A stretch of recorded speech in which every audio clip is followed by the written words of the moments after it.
Thank you. Good evening. My name is Lindsay, and I'm from Hong Kong. I know that's confusing, but Hong Kong is the only place that I have ever lived or called home. As a young girl, my mother used to take my brother and I to eat congee in local food stalls. Surrounded by cheap plastic chairs and greasy tiled floors, we would indulge in ladles of the hot steaming rice porridge, enriched with salted pork and preserved black egg. That was our favorite. It was one of our best things to do, and we would absolutely love going there. But always, we were the only white faces in the restaurant, and people would often be staring. But we were used to it. Shopping for us was always done in the local wet market, where I got to watch my mother haggle with market workers over fresh fish, meat, and vegetables, and the sight of freshly harvested organs hanging from iron hooks, and the frequent decapitations of frogs, chickens, and various sea creatures never fazed me in the slightest, but rather only added to the appeal of my hearty home city. I love Hong Kong, but ever since I can remember, I've always been referred to as a foreigner or an outsider by other Hong Kongers. And it's confusing, because to me, I think I'm from Hong Kong, and I don't have anywhere else that I feel like I'm from. Now, I'm what's called a third culture kid.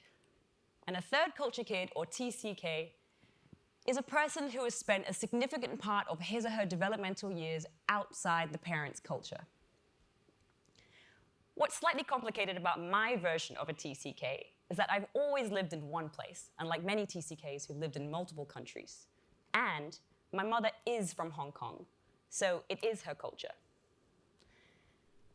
But looking Caucasian and growing up in a predominantly Chinese city, I've spent a lot of my time answering the question that TCKs dread the most. Where are you from? And its evil follow-up, where are you really from? To which there really is no short answer for me. I want to just say Hong Kong, but if I do, there are often smirks and raised eyebrows, and the question comes again as if I've misunderstood. No, where are you really from? This is the long answer. Prepare yourselves. My mother is Macanese, which is a mix of Chinese and Portuguese from the island of Macau off of Hong Kong. But her family have been in Hong Kong for more than 4 generations, so very much consider themselves Hong Kongers. My grandfather even fought in the Battle for Hong Kong in 1941 and spent 3 years, 8 months in a prisoner of war camp in Sham Shui Po. So he very much considers himself a Hong Konger. My father is British, but a mix of English, Italian, and Welsh. It's confusing. But has lived in Hong Kong since he was 7 years old, so he also considers himself a Hong Konger and is a TCK himself. Before Hong Kong, he lived in Jamaica.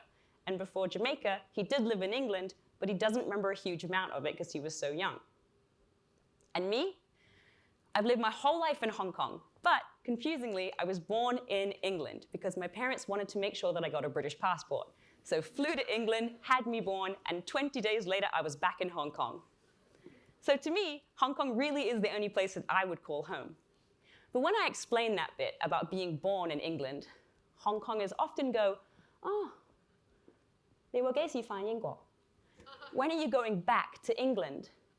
And I hate the sentence because I hate the word back. It implies that I'm from England. It's not that I deny being part English. It's just that England isn't my home. Why can't I just be from Hong Kong? I'm so aware of being other in Hong Kong. I know that I look different, speak different, act, behave different, celebrate things differently, amongst many other differences. But this is just home. And throughout my life, I've made many attempts to try to claim Hong Kong as my identity and finally belong here. And I'm going to run you through a few of them. In primary school, I was one of the only non-Chinese people in my class. Most of my friends were Chinese, and I desperately wanted to fit in. I wanted to dye my hair black. I wanted to shave the hairs on my arms that nobody else seemed to have, not even my own mother. And I even wanted to attend after-school Kumon classes because all my friends were going. But Mum said no. A few years later, I switched primary schools because we moved house. And the first thing I noticed at my new school was that a lot more people looked like me. But when it got to lunchtime, I opened up my 3-tiered lunchbox full of rice, soy sauce chicken, and vegetables, only to look around and be met with a sea of sandwiches perfectly cut into 4 squares. I felt like I didn't quite fit this crowd either. I was somewhere in between. As I started to make friends in my new school, I invited some of them over for a sleepover at my house. And to my horror, my mom announced from the kitchen, "Hi, everyone. Come and try Lindsay's favorite, lo bak go." Now, for those that don't know, lo bak go is a type of white, glutinous, stodgy turnip cake that you slice and fry in a pan. Yes, it is one of my favorites, but unfortunately, my new friends were British, some of them only just having arrived in Hong Kong, and they weren't familiar with this idea of frying a cake, especially not one made of a turnip. Here we are. But to their credit, they tried it and loved it. And my mom loves this memory of these blonde-haired, blue-eyed kids tucking into fried turnip cake and asking for more. And I think it was in this moment that I realized that these kids were also third culture kids, growing up in a mess of cultures just like me, in a city and culture that was theirs and not theirs at the same time. It was then that I had my first pangs of kinship. After high school, I decided to go to England for university, thinking I could follow my roots and finally fit in as I looked the part.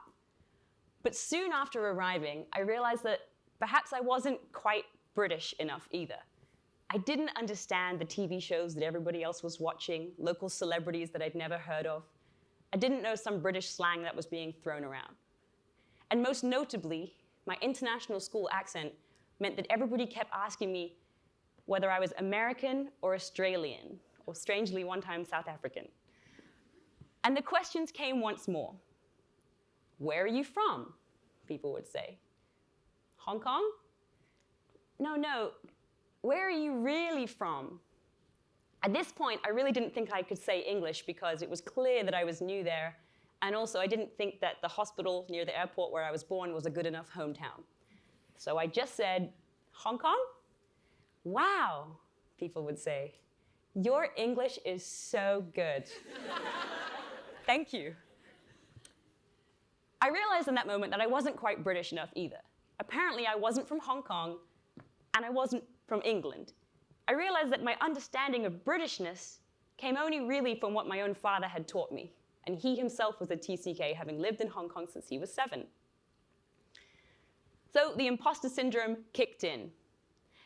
I feel like in every TCK's life, there comes an inevitable degree of an identity crisis, and mine was well and truly here. In fact, in a moment of distress, I even decided to do one of those online DNA tests to try and see where I was, in fact, really from. As you can see, it didn't really help much.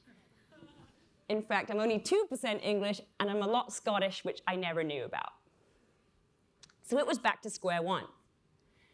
After university, I returned to Hong Kong and started a career as a professional rugby player.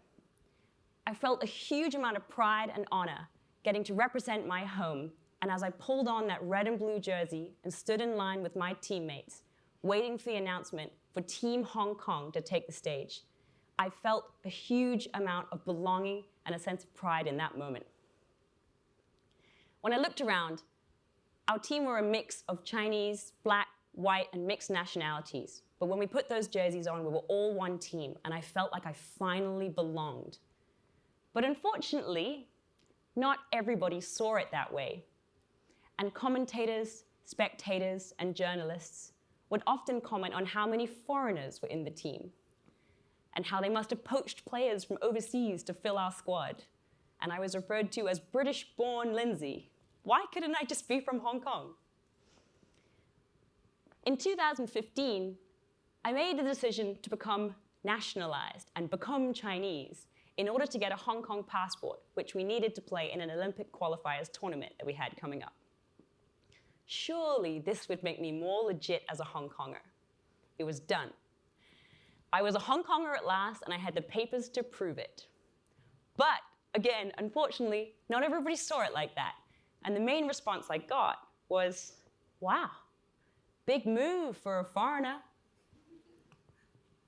I even wrote a book on Hong Kong. I spent 3 years going around Hong Kong interviewing old artisans about their traditional crafts, what contributions they'd made to Hong Kong culture, and how they'd managed to stay current in a modern world.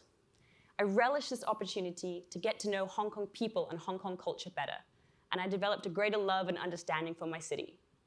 If nothing else, it made me feel like I had a place here in the city. Today, I give talks on Hong Kong culture to schools, societies, and organizations. Hong Kong culture, albeit from my TCK perspective. And I feel like this outsider's point of view that I have enabled me to see what was so special about this city. It enabled me to see what other people found normal or what was so ingrained in normal Hong Kongers. These things were still fascinating to me, and I wanted to share that with the world and other people. I wanted to help build a bridge between Hong Kong culture and Western culture, as I felt like I'd been fortunate enough to have in my lifetime.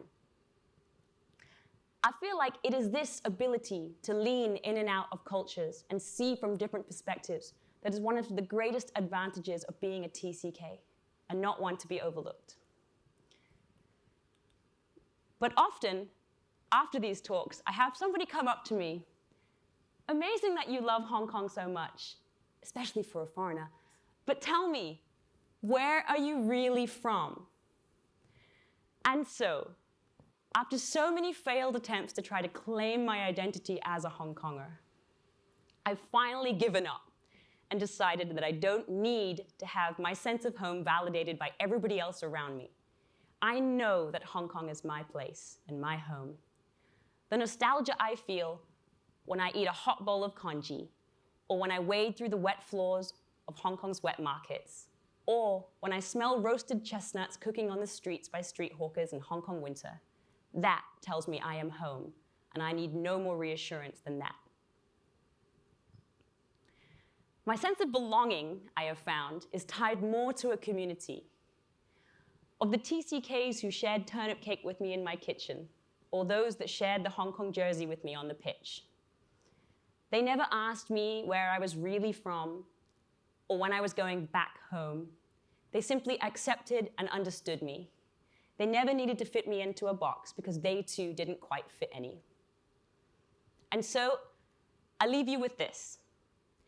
If you are a TCK, take comfort in the knowledge that you will always have an identity and a home with the rest of us.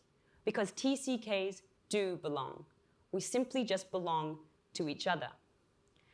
And if you're not a TCK, I beg you, please stop asking where we are really from, because more often than not, we don't really know.